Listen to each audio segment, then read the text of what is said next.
Hello दोस्तों, मेरा नाम है पीयूष पाठक और आज हम आपके सामने एक बहुत इम्पोर्टेंट टॉपिक लेकर आए हैं जो कांस्टेंट न्यूज़ में बना हुआ है।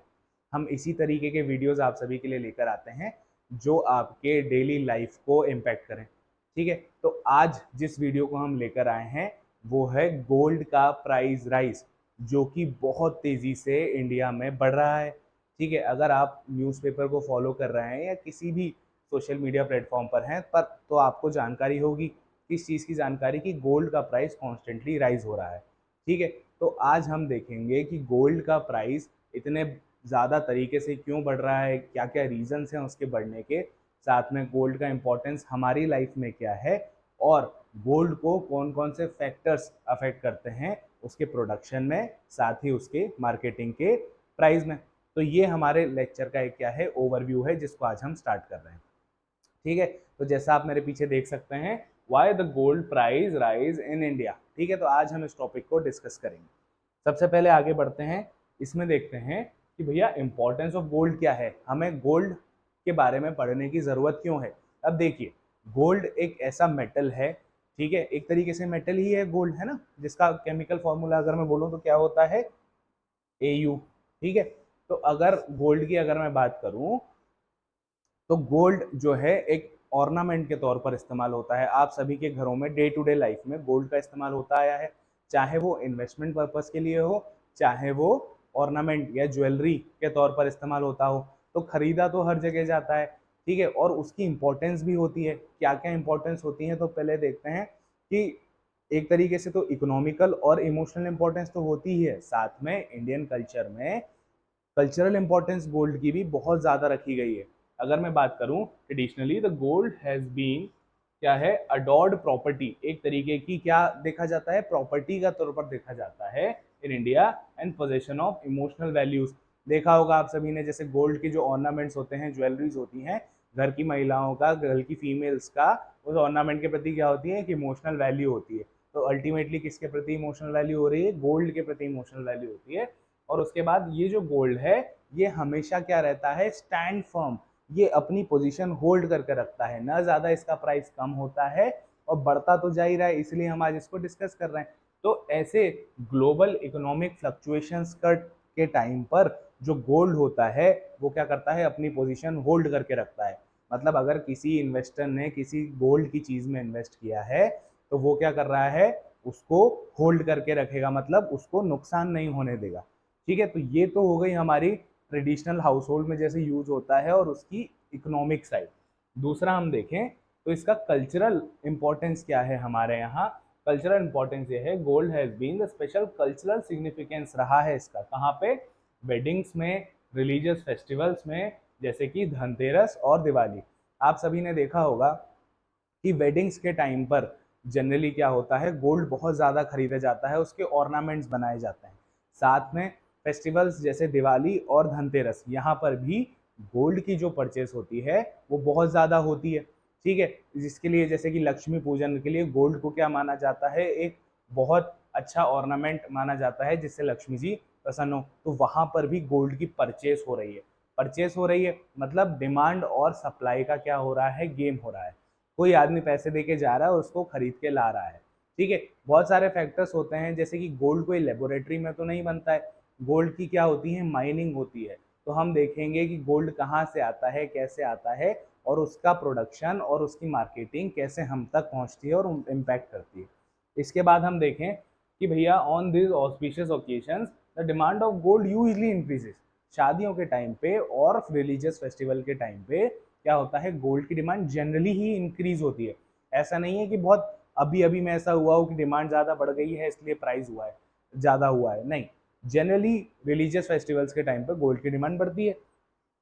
अब अगर मैं आगे देखूं तो हिस्टोरिकल इंपॉर्टेंस भी गोल्ड रखता है। अगर आप हिस्ट्री के स्टूडेंट रहे हों या आपने हिस्ट्री के बारे में थोड़ी सी भी इंफॉर्मेशन रखते हो, तो बहुत ज़्यादा प्रॉस्परस एम्पायर्स जो रहे हैं, जैसे कि गुप्ता एम्पायर रहा है एंशियंट हिस्ट्री में, साथ में शक एम्पायर जो रहा है, और उसके अलावा बहुत सारे एम्पायर्स जो हैं, ये क्या करते थे, गोल्ड के कॉइन्स चलाते थे, जिसपे पंचमार्क कॉइन्स होते थे, जिनपे राजा की क्या बनी होती थी, पिक्चर बनी होती थी। तो ये जो गोल्ड उस टाइम से प्रचलन में है कि जो जितना ज़्यादा गोल्ड का जहाँ पर इस्तेमाल होता था उतना ज़्यादा उसको क्या माना जाता था, प्रॉस्परस माना जाता था। आज भी बहुत सारे गोल्ड के सिक्के हमें यहाँ वहाँ से मिलते आए हैं। ठीक है, तो इसका एक हिस्टोरिकल इंपॉर्टेंस भी रहा है, जैसे कि गुप्ता पीरियड की अगर मैं बात करूं या फिर शक पीरियड की बात करूं हिस्ट्री में, तो इन लोगों ने गोल्ड कॉइन चलाकर ये बताना चाहा कि गोल्ड एक इम्पॉर्टेंट मेटल है और इससे प्रोस्पेरिटी को दर्शाया जाता है। ठीक है, जैसे कि हिस्ट्री में ह्यूमन सिविलाइजेशन, ठीक है, वहां पर ये एक रूट की तरह मिलता है, metal has been remain the symbol of wealth, है ना, and prosperity over thousand of years. ठीक है, तो अभी हमने क्या समझा, हमने ये समझा कि गोल्ड का हमारे जीवन में इमोशनल, ठीक है, एज अ प्राइज पोजिशन या फिर एज अ कल्चरल या फिर हिस्टोरिकल क्या इम्पैक्ट रहा है। अब हम आगे देखेंगे कि गोल्ड जो है वो कैसे कंट्रोल किया जाता है और कैसे उसके प्राइस बढ़ रहे हैं। ठीक है, तो अगर मैं आगे बढ़ूं तो देखिए, supply of gold has been driven by कहां से, माइनिंग प्रोडक्शन से। तो गोल्ड कहां से निकलेगा, माइन से। जैसे कोयला निकलता है ना, वैसे ही गोल्ड की क्या होती है, माइंस होती हैं, वहां से गोल्ड का प्रोडक्शन होता है। और जो मेजर प्लेयर्स हैं दुनिया में जहां पर गोल्ड की माइनिंग होती है वो कौन से हैं, सबसे पहले तो हमारा बहुत अच्छा पड़ोसी कौन है, चाइना। उसके अलावा साउथ अफ्रीका जहां गांधी जी रहे थे और गांधी जी जहां से आए थे। उसके अलावा the US, United states of America, उसके बाद ऑस्ट्रेलिया, उसके बाद रशिया और उसके बाद पेरू। तो ये जो 6 कंट्रीज हैं ये क्या करती हैं, गोल्ड की माइनिंग में एक बहुत इंपॉर्टेंट रोल प्ले करती हैं। ठीक है, अगर मैं आपको चार्ट से बताऊं, और उसके पहले चार्ट से बताएं, अब ये तो हमने देखा कि दुनिया में कैसा, वर्ल्ड में कैसा डिस्ट्रीब्यूशन है गोल्ड माइंस का। अगर मैं इंडिया में गोल्ड माइंस के डिस्ट्रीब्यूशन की बात करूं तो कहां पर है, बिहार में कुछ माइंस हैं, झारखंड में माइंस है, आंध्र प्रदेश में माइंस हैं, ठीक है, कर्नाटका में माइंस हैं, वेस्ट बंगाल में है और 25% के आसपास राजस्थान में भी है। सबसे ज़्यादा अगर मैं बात करूं तो बिहार में 44% है, कर्नाटक में 21% है। अगर आपने बहुत फेमस कौन सी फिल्म देखी होगी, केजीएफ देखी होगी, तो केजीएफ का फुल फॉर्म क्या था, कोलार गोल्ड फील्ड्स। अब कोलार गोल्ड फील्ड्स क्या है, एक तरीके की जो अपना गोल्ड है उसकी माइनिंग फील्ड्स है। आपने देखा होगा ना, वो एक सोने के बिस्किट के लिए जो हीरो रहता है वो पूरे पुलिस स्टेशन को गोलियों से भून देता है, और जो सारी लड़ाई जो होती है वो किस चीज की होती है, गोल्ड की होती है, गोल्ड को बचा के रखने की, अपने पास रखने की होती है। तो केजीएफ से आप बहुत बेहतर समझ सकते हैं कि गोल्ड माइनिंग कैसे होती है। ठीक है, तो वो कहाँ आती हैं, कर्नाटक वगैरह में उसकी माइंस आती हैं। ठीक है, तो ये तो रहा, हमने देखा कि वर्ल्ड में कैसे कोल माइनिंग का डिस्ट्रीब्यूशन है, साथ में इंडिया में कैसे कोल माइनिंग का डिस्ट्रीब्यूशन है। आगे अगर मैं देखूं तो ये है चार्ट, ये क्या है, कंट्री वाइज प्रोडक्शन का चार्ट है। सबसे ज्यादा जो गोल्ड प्रोडक्शन करता है वो कौन करता है, चाइना करता है, जिसके पास इतना प्रोडक्शन होता है साल में और उसके पास इतने रिजर्व हैं कम से कम। ठीक है, उसके बाद सेकंड पे आता है ऑस्ट्रेलिया, जो कि 300 मेट्रिक टन के आसपास प्रोड्यूस करता है और उसके पास काफी ज्यादा रिजर्व है। मेरे ख्याल से इसमें सबसे ज्यादा, ऑलमोस्ट सबसे ज्यादा रिजर्व किसके पास है, ऑस्ट्रेलिया के पास ही है, मतलब यहाँ पर माइंस बहुत ज्यादा है। उसके अलावा रशिया जो करता है 255 मेट्रिक टन करता है, जिसके पास लगभग 5500 के रिजर्व है। उसके अलावा सारे जो लाइन से कंट्रीज हैं, लगभग 13 कंट्रीज हैं जो गोल्ड के माइनिंग और उसके प्रोडक्शन में इन्वॉल्व रहती हैं मेजरली। ठीक है, इंडिया का नाम इसमें कहीं भी नहीं, क्योंकि इंडिया में बहुत कम मात्रा में प्रोडक्शन होता है, हमें गोल्ड क्या करना पड़ता है, इंपोर्ट करना पड़ता है, इसलिए इंडिया में क्या होती है, गोल्ड की प्राइस ज़्यादा होती है। ठीक है, अब अगर मैं बात करूं, not only does the gold retain the additional value but supply and demand has a huge impact. अब देखिए, बेसिक इकोनॉमी का कॉन्सेप्ट क्या है कि अगर डिमांड बढ़ेगी और सप्लाई उतनी ही रहेगी तो क्या होगा, चीज के, कमोडिटी के क्या हो जाएंगे, प्राइस राइज हो जाएंगे। जैसे अगर मान लीजिए कि अगर शक्कर का प्रोडक्शन क्या हो रहा है, शुगर का प्रोडक्शन कम हो रहा है, और आप गए दुकान पे और आपके जैसे 10 लोग और गए दुकान पे, उन्हें भी क्या चाहिए, शक्कर, पर शक्कर कितनी है, वही 2 किलो है, पर आप सभी को कितनी चाहिए, 2-2 किलो सभी को चाहिए, 10 लोग हैं। अब इसमें क्या होगा कि कोई आदमी बोलेगा ये लो, अगर 100 रुपए की आ रही है तो मैं 200 रुपए देता हूँ, आप मुझे 2 किलो शक्कर दे दो। फिर जो तीसरा आदमी बोलेगा नहीं मैं 300 रुपए देता हूँ, आप मुझे 2 किलो शक्कर दे दो। फिर चौथा बोलेगा कि नहीं मैं आपको 400 रुपए देता हूँ, आप मुझे दो किलो शक्कर दे दो। तो ये क्या हो रहा है, प्राइस बढ़ते जा रहे हैं, क्यों, क्योंकि सप्लाई बहुत कम है। इसी तरीके से किसके साथ होता है, गोल्ड के साथ होता है। गोल्ड में क्या है, सप्लाई तो लिमिटेड है पर प्राइस बढ़ते जा रहे हैं क्योंकि लोग खरीद रहे हैं। यहाँ तक कि सिर्फ लोग नहीं खरीद रहे हैं, कौन खरीद रहा है, गवर्नमेंट जो एजेंसीज हैं, गवर्नमेंट सेंट्रल बैंक जो हैं वो भी खरीद रही हैं। क्यों खरीद रही हैं central banks? For their principal source of demand of gold. अगर आपने कहीं एक टर्म सुनी होगी, फॉरेन रिजर्व।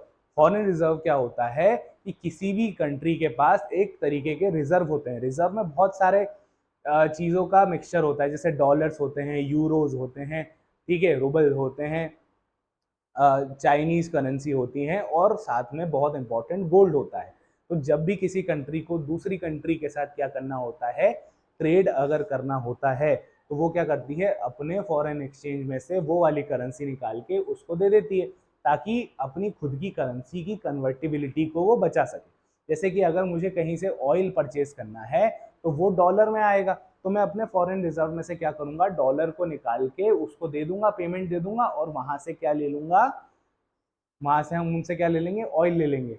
ठीक है, पर हमारी इकोनॉमी में एक सिचुएशन ऐसी भी आई थी 1991 की अगर मैं बात करूं, तो जहां पे हमारे फॉरेन रिजर्व्स खत्म हो गए थे। ठीक है, वहां पर हम क्या लेकर आए थे, LPG policies, liberalisation, privatisation and globalisation की पॉलिसी, जिसके कारण आज हम ऑलमोस्ट 700 बिलियन के आसपास हमारा क्या है, फॉरेन रिजर्व जो है बढ़ गया है। इस टाइम पर हमारे पास सिर्फ 15 दिन की परचेस करने के लिए क्या रह गए थे, पैसे हमारे फॉरेन रिजर्व में रह गए थे।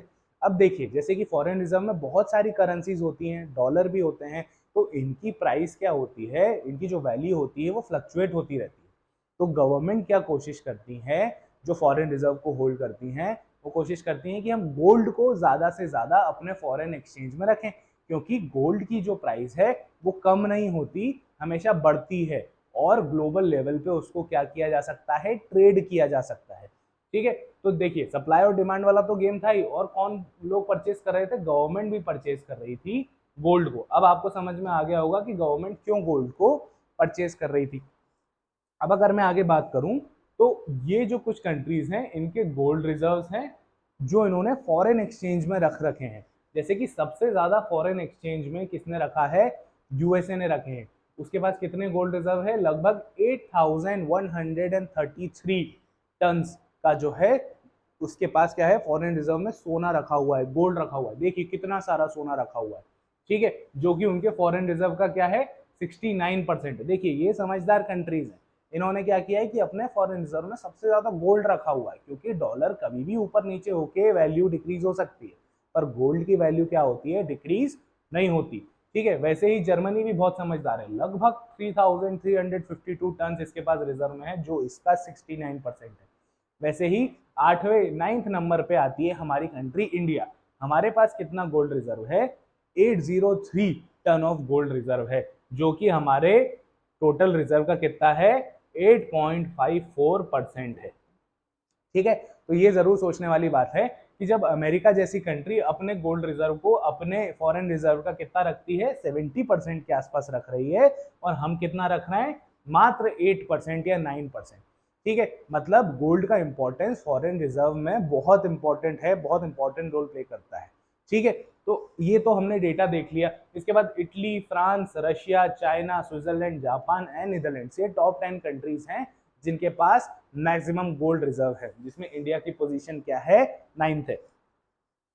अब अगर मैं बात करूं कि भैया आरबीआई की रिपोर्ट की अगर मैं देखूं इंडिया में कैसे गोल्ड परचेस हो रहा है, तो ये यहाँ पर है, आरबीआई जो है ने 9 टन्स ऑफ गोल्ड खरीदा है, कब, सितंबर क्वार्टर 2023, जो लास्ट क्वार्टर निकला फाइनेंशियल ईयर का, उसमें आरबीआई ने कितना गोल्ड खरीदा, 9 टन्स ऑफ गोल्ड खरीदा है। उसके अलावा इंडिया की जो सेंट्रल बैंक है उन्होंने भी अपनी गोल्ड होल्डिंग्स को क्या किया है, इंक्रीज किया है। कितना इंक्रीज किया है, 2017 से एडिंग कितना ऐड किया है, 248.9 टन्स ऑफ गोल्ड क्या हुआ है, हमारे फॉरेन एक्सचेंज में रिजर्व हुआ है। ठीक है, जैसे कि वर्ल्ड गोल्ड कमिटी जो होती है उसके अकॉर्डिंग इंडिया के पास कितना है, अभी तक इंडिया के पास है 794.6 टन्स ऑफ गोल्ड। ठीक है, कितना है, लगभग 800 टन, हमने चार्ट में भी देखा कितना है, 800 टन के आसपास। ठीक है, और जब से आरबीआई ने परचेज करना चालू किया है, कब से, मार्च 23 के हिसाब से जब से आरबीआई ने परचेस करना चालू किया है, उन्होंने गोल्ड रिजर्व को कितना बढ़ाया है, 40% से बढ़ाया है। मतलब आप देख रहे हैं, अगर अनकॉन्शियसली आप कॉन्शियसली सोचें तो दुनिया में चल क्या रहा है, सब अपने अपने गोल्ड रिजर्व को बढ़ाने में लग रहे हैं, यहाँ तक कि आरबीआई भी उसको बढ़ाने में लग रहा है। ठीक है, तो इसके हम रीजंस देखते हैं कि ये क्यों बढ़ा रहे हैं। अब जैसे जैसे डिमांड बढ़ती जा रही है तो उसकी सप्लाई तो उतनी है, तो प्राइस भी बढ़ता जा रहा है। तो हमें ये देखना है कि डिमांड बढ़ क्यों रही है। अभी तक तो हमने देखा कि सब लोग खरीद रहे हैं, अब हम देखेंगे इसके रीजंस कि इसकी डिमांड क्यों बढ़ रही है। इसकी डिमांड सबसे पहले देखते हैं। इसके पहले एक और कॉन्सेप्ट का हम यहाँ पर डिस्कस करेंगे, डॉलर और गोल्ड का रिलेशन। डॉलर और गोल्ड का रिलेशन जो रहता है जनरली कैसा रहता है, कॉन्ट्राडिक्टरी रहता है। मतलब अगर डॉलर स्ट्रॉन्ग होगा तो गोल्ड क्या होगा, गोल्ड का प्राइस कम होता जाएगा। पर इस बार ऐसा देखने को नहीं मिल रहा है।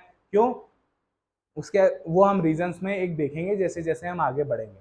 पर अगर मैं आपको इसका रिलेशन अगर मैं बताऊं, जैसे मान लीजिए $1000 है, $1000 में आप मान लीजिए आज के टाइम पे 5 सामान खरीद पा रहे हैं। ठीक है, पर क्या 10 साल बाद आप इसी $1000 में क्या ये 5 सामान खरीद पाएंगे? तो बोले नहीं, क्योंकि क्या होगा, महंगाई बढ़ेगी, इन्फ्लेशन बढ़ेगा। तो आप क्या कर सकते हैं, इस $1000 को, इस $1000 का क्या खरीद लीजिए, गोल्ड खरीद लीजिए। ठीक है, तो क्या होगा, इस $1000 में आपने गोल्ड खरीदा, तो जब आप 10 साल बाद इस गोल्ड को बेचेंगे तो आप वापस 10 साल बाद उसी $1500 से क्या खरीद पाएंगे, 5 सामान खरीद पाएंगे जो आप 10 साल पहले खरीद पा रहे थे। समझे? तो क्या करना है कि कैश में ना रख के उस प्राइस का अगर आप गोल्ड खरीद लें तो क्या होगा, आपकी जो वैल्यू है, आपके जो मनी की जो वैल्यू है वो हमेशा बनी रहेगी।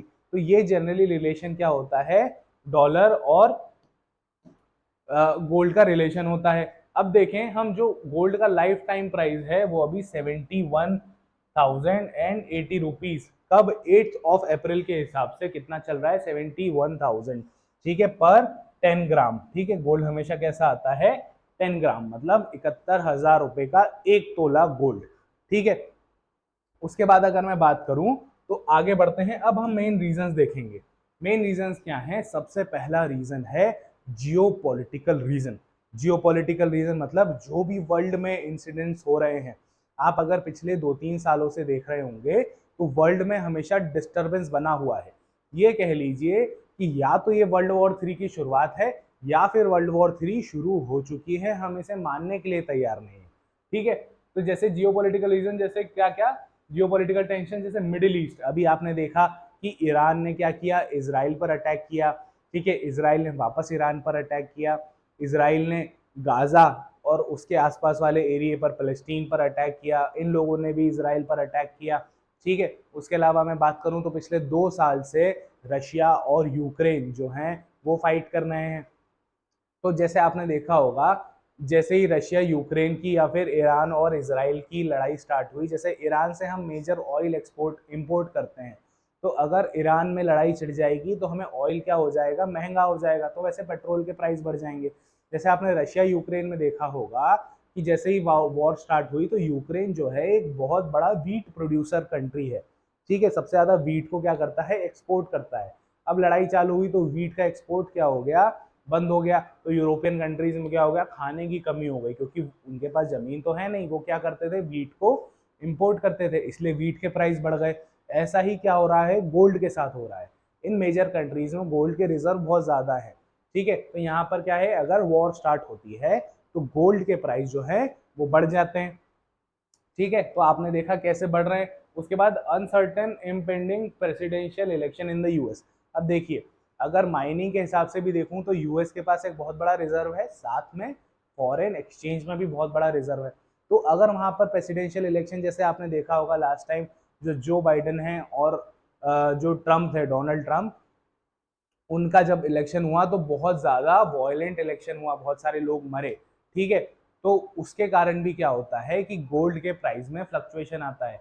जितनी भी बड़ी कंट्रीज जो सारी चीजें कंट्रोल करती हैं, अगर उनमें कुछ भी दिक्कत होती है तो गोल्ड के प्राइस में क्या आता है, चेंज आता है। तो ये एक जियोपॉलिटिकल रीजन है जिसके कारण अभी गोल्ड के प्राइस में चेंज आ रहा है।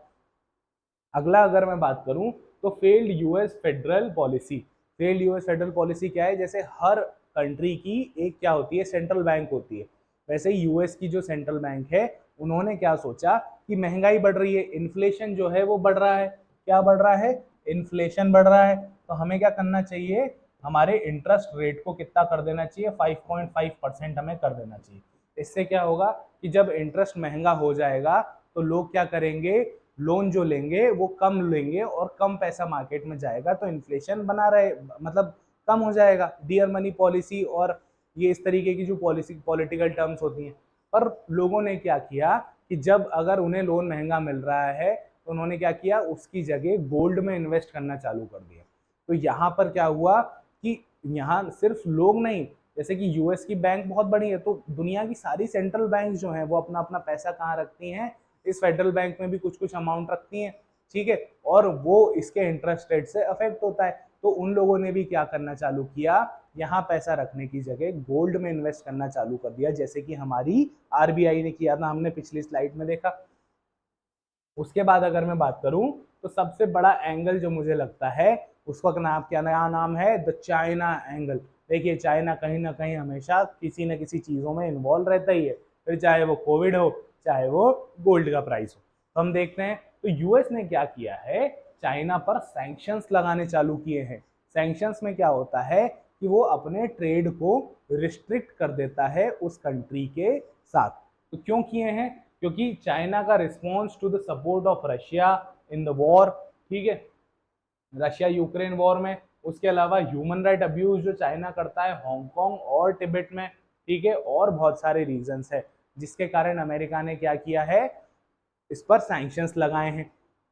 अब सैंक्शंस लगाए हैं तो इससे क्या हो रहा है, इससे होता क्या है कि जब ट्रेड नहीं होगा तो उनके पास डॉलर के रिजर्व नहीं आएंगे। तो चाइना ने क्या दिमाग लगाया, चाइना ने सोचा कि हम क्या करते हैं, बहुत सारा गोल्ड खरीदना स्टार्ट कर देते हैं ताकि हमारी डॉलर पर डिपेंडेंसी क्या हो, खत्म हो जाए, ठीक है। जैसे आपने देखा होगा रशिया वॉर के दौरान भी रशिया को कितने दिक्कत झेलनी पड़ी थी जब उस पर सैंक्शंस लगे थे।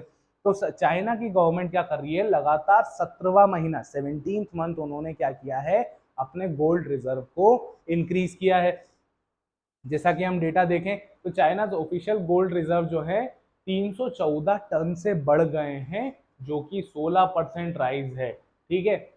और 948 टन जो था वो 2022 में था, और कितना हो गया है 2262, कब, मार्च 24 में। तो आप देखिए कितना 2 साल के अंदर लगभग 2 गुना से ज्यादा, ऑलमोस्ट 2 टाइम्स क्या हुआ है, गोल्ड रिजर्व बढ़ गया है, ठीक है। तो China has been trying to reduce its dependency on the US dollar, ठीक है, और and indeed their dollar holdings जो उन्होंने अपने फॉरेन रिजर्व में डॉलर्स रख के रखे थे वो कितने से ड्रॉप हो गया है, अ थर्ड, मतलब 1/3 जो है वो उनके डॉलर रिजर्व में ड्रॉप हुआ है।